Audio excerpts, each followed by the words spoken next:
Bab 2. Allah Subhanahu wa Ta'ala Maha Segalanya. Fase C kelas 6. Semester 1.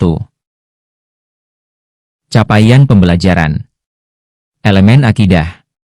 Menjelaskan dan meyakini beberapa Asmaul Husna, iman kepada hari akhir, iman kepada qada dan hadar.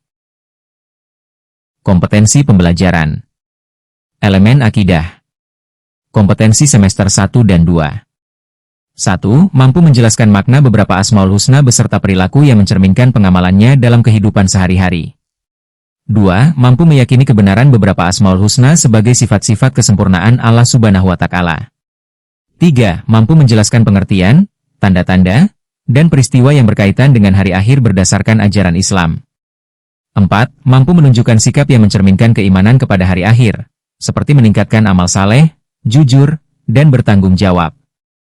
5. Mampu menjelaskan pengertian qada dan hadar beserta contoh penerapannya dalam kehidupan sehari-hari. 6. Mampu meyakini bahwa qada dan hadar merupakan ketentuan Allah Subhanahu wa Ta'ala yang wajib diimani. 7. Mampu menunjukkan sikap ikhtiar, tawakal, sabar, dan syukur sebagai wujud keimanan kepada qada dan hadar. 8. Mampu mengaitkan pemahaman tentang Asmaul Husna, iman kepada hari akhir, serta iman kepada qada dan hadar dengan perilaku beriman dan bertakwa dalam kehidupan sehari-hari. Tujuan pembelajaran. Elemen akidah. Semester 1. Setelah mempelajari materi ini, kalian diharapkan mampu 1. Mampu menjelaskan makna Asmaul Husna Al-Ghaffar, Al-Afu, Al-Wahid, dan Al-Syamad sebagai wujud pengenalan terhadap Allah Subhanahu wa Ta'ala beserta perilaku yang mencerminkan pengamalannya dalam kehidupan sehari-hari dengan baik. 2. Mampu mengidentifikasi dan menjelaskan cara Allah mengampuni kesalahan manusia dengan baik. 3. Mampu mengidentifikasi dan menjelaskan syarat mendapatkan ampunan Allah dengan baik. Tujuan pembelajaran. Elemen akidah. Semester 1. Setelah mempelajari materi ini, kalian diharapkan mampu 1.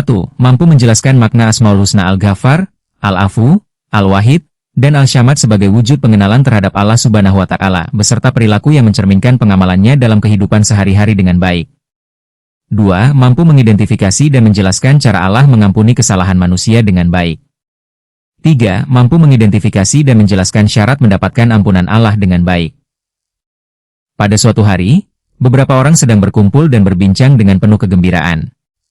Mereka saling menyapa, berjabat tangan, dan menunjukkan sikap ramah kepada satu sama lain. Ada yang mengenakan pakaian putih, ada yang memakai baju berwarna biru, hijau, kuning, dan oranye. Meskipun mereka berbeda, semuanya dapat hidup rukun dan saling menghargai. Mereka memahami bahwa kekuatan manusia terbatas, tetapi kekuasaan Allah tidak terbatas. Apapun yang kita miliki sebenarnya adalah pemberian Allah. Karena itu, kita harus selalu bersyukur, berdoa, dan bertawakal kepadanya. Pesan moral. Allah Maha Segalanya. Dialah pencipta seluruh alam dan pemilik segala sesuatu. Perbedaan yang ada di antara manusia adalah tanda kebesaran Allah.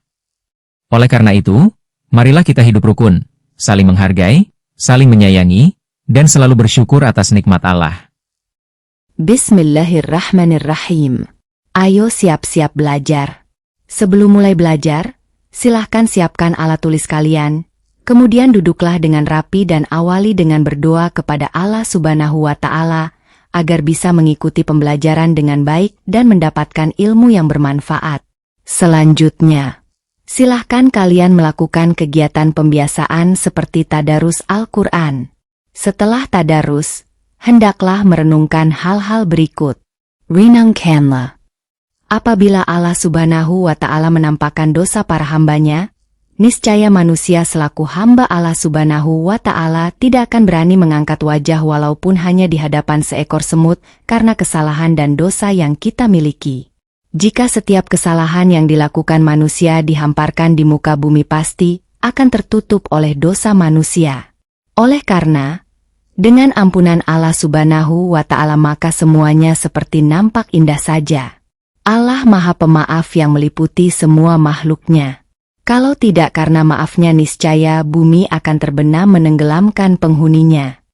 Peta konsep tersebut menggambarkan keagungan Allah Maha Segalanya melalui 4 Asmaul Husna serta turunannya. Maha Esa dan tempat meminta. Asy-Syamad. Allah adalah maha dibutuhkan dan tempat bergantung seluruh makhluk atas segala hajat kehidupan. Al-Wahid. Allah adalah maha tunggal dan maha esa, tiada sekutu baginya. Maha pengampun dan maha pemaaf. Al-Afu. Allah maha pemaaf yang menghapus segala dosa hambanya hingga tak berbekas. Al-Ghaffar. Allah maha pengampun yang menutup segala aib dan kesalahan hambanya dari pandangan sesama. Melalui keempat sifat ini, tampak jelas betapa sempurna kekuasaan dan kasih sayang Allah, Dia yang menjadi satu-satunya tempat bersandar, sekaligus yang maha lembut dalam mengampuni dan menjaga kehormatan hambanya. Bismillahirrahmanirrahim. Makna Al-Ghaffar, Al-Afuf, Al-Waid, dan Asy-Syamad. Setelah mempelajari materi ini, kalian diharapkan mampu menjelaskan arti dan makna Asmaul Husna Al-Ghaffar, Al-Afu, Al-Wahid, dan Asy-Syamad. Gambar tersebut memperlihatkan seorang muslim yang sedang bersujud di atas sajadah dengan penuh kehusyukan dan ketundukan.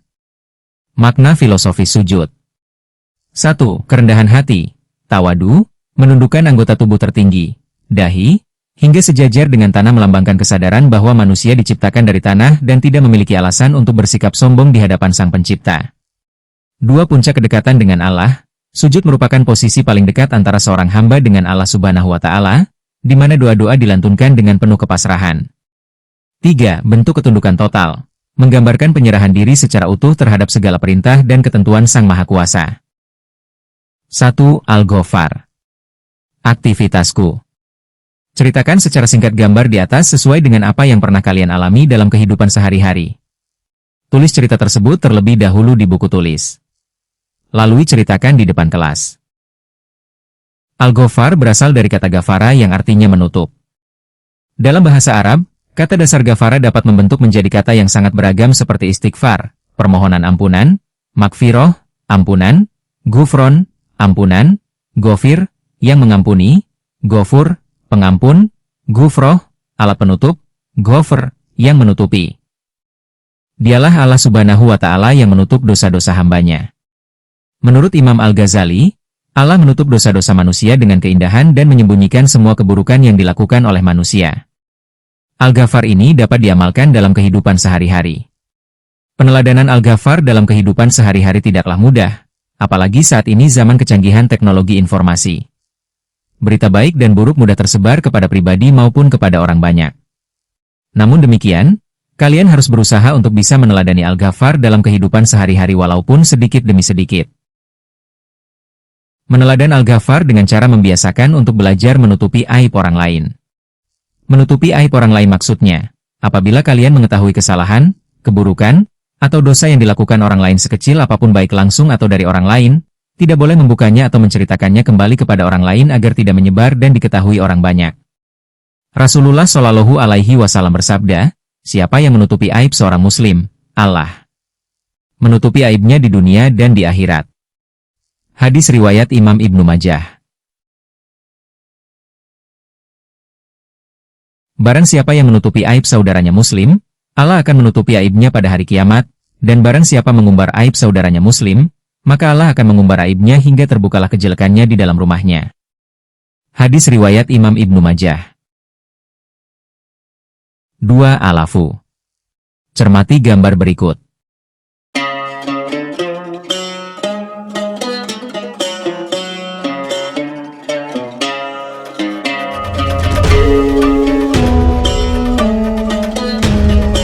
Aktivitasku. Setelah kalian mencermati gambar di atas, ceritakan apa makna gambar di atas sesuai dengan pengalaman kalian sehari-hari. Al-Afu salah satu nama dari 99 nama yang diperkenalkan kepada manusia oleh Allah melalui Al-Quran. Al-Afu berasal dari kata, afu artinya menghapuskan, menghilangkan, atau melenyapkan. Dengan sifat Al-Afunya, Allah Subhanahu wa Ta'ala menghapuskan semua dosa makhluk. Menghapus lebih kuat daripada menutup. Pernahkah kalian mendengar seseorang mengatakan, afwan? Kata, afwan bisa diartikan maaf. Allah telah mengajarkan melalui asmanya Al-Afu. Dia menghapuskan, menghilangkan atau melenyapkan dosa-dosa makhluk, maka kalian bisa meneladan Al-Afu dalam kehidupan sehari-hari dengan cara A. Memaafkan kesalahan orang lain yang berbuat salah kepada kalian baik sengaja maupun tidak sengaja. B. Menghapuskan dan melenyapkan semua kesalahan orang dari hati agar tidak diungkit kembali selamanya. C. Tidak memelihara rasa dendam dalam hati. Memaafkan dengan cara menghapuskan semua kesalahan orang lain memang tidak mudah. Namun, kalian tetap harus berusaha sekuat hati agar Allah Subhanahu wa Ta'ala memberikan maafnya kepada kalian.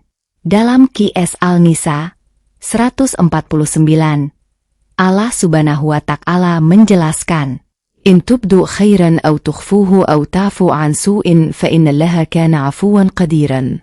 Jika kamu menampakkan atau menyembunyikan suatu kebaikan atau memaafkan suatu kesalahan, sesungguhnya Allah Maha Pemaaf lagi Maha Kuasa. Untuk mendapat ampunan atas kesalahan kepada Allah lebih mudah daripada mendapatkan maaf atas kesalahan kepada sesama manusia. Allah Subhanahu wa Ta'ala tidak akan menerima taubat seseorang sebelum orang yang dianiaya atau disakitinya memaafkan. Oleh sebab itu, dalam hubungan kita dengan sesama manusia harus senantiasa berhati-hati baik pikiran, ucapan, dan perbuatan jangan sampai terjebak dengan perbuatan dosa, khususnya dosa sudan akibat terlalu cepat menerima dan menyebarkan berita bohong, hoax. Kita hidup di zaman canggihnya teknologi informasi. Setiap detik berbagai berita berseliweran di berbagai media terutama media sosial. Apabila kalian menerima informasi atau berita tidak baik, hendaknya menelusuri sumber beritanya untuk mendapat penjelasan, tabayyun, yang sebenarnya, sehingga terhindar dari perbuatan fitnah. 1. Al-Wahid. Al-Wahid artinya tunggal. Al-Wahid adalah zat tunggal, sendiri, dan tanpa ada yang lain. Allah tidak punya sekutu dan tandingan. Dalam Al-Quran Allah Subhanahu wa Ta'ala berfirman, "Wa ilhukum ilhun wa yahidun la ilaha illa huwar rahmanur rahim." Tuhan kamu adalah Tuhan yang Maha Esa. Tidak ada Tuhan selain Dia yang Maha Pengasih lagi Maha Penyayang. Tahukah kalian ciri orang yang mengimani kemahaesaan atau kemahatunggalan Allah?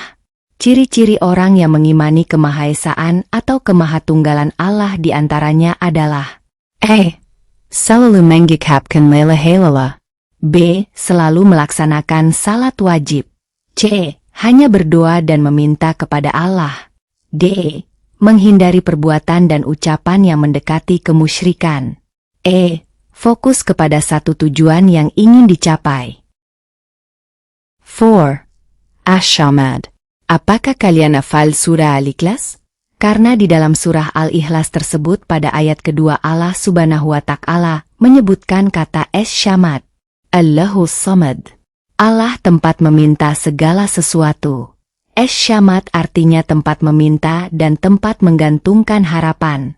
Yang meminta dan menggantungkan keinginan kepada Allah bukan hanya manusia tetapi semua makhluk yang diciptakannya. Setiap makhluk menyampaikan permintaan keinginan dan menggantungkan dirinya kepada Allah dengan cara yang berbeda. Hewan dengan cara bahasa hewan, tumbuhan dengan caranya yang berbeda. Begitupun benda cair dan pada tentu dengan caranya pula, termasuk cara manusia dengan cara manusia. Manusia memiliki tata cara tersendiri dalam meminta dan menggantungkan keinginannya kepada Allah Subhanahu wa Ta'ala, yakni cara-cara yang dicontohkan oleh Rasulullah Shallallahu Alaihi Wasallam. Walaupun manusia sebagai makhluk yang paling sempurna dibanding dengan makhluk lainnya, namun tetap tidak berdaya tanpa bergantung kepada Allah. La haula wa la quwwata illa billahil aliyyil azim. Allah Subhanahu wa Ta'ala dengan sifatnya mengajarkan bahwa kita sangat membutuhkan Dia, Allah, semata. Oleh sebab itu, jadilah kalian pribadi Ash-Shamad dengan cara sebagai berikut. A. Beribadah kepada Allah Subhanahu wa Ta'ala dengan sungguh-sungguh. B. Bermohon hanya kepada Allah Subhanahu wa Ta'ala untuk mencapai cita-cita terbaik. Tugasku. 1. Berilah contoh perilaku yang sesuai dengan keempat Asmaul Husna tersebut. 2. Bagaimana sikap yang baik ketika perilaku kita tidak sesuai dengan keempat Asmaul Husna tersebut? Alhamdulillahi Rabbil Alamin. Selamat belajar dan mengerjakan tugas.